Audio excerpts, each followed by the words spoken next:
time to move this wood pile. It's been over here for a couple of years, but I believe I'm gonna pick it up right now.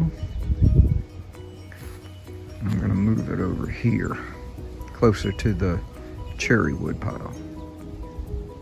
That way at night you can get to the wood when you're burning a fire. Because over here you can't see. Of course there's a solar light down here, but it'd be stronger on the other side.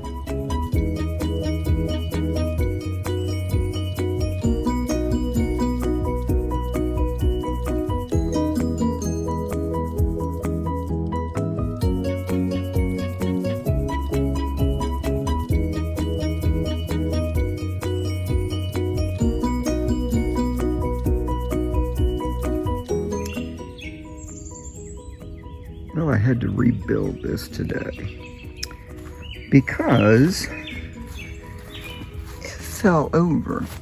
See how I have the cinder blocks? They're parallel to each other, and when they're parallel, you can put the 2x4s in there.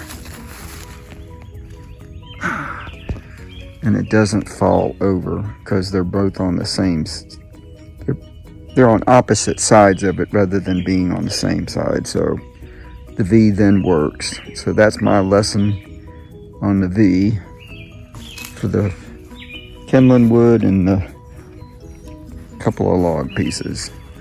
Lesson learned.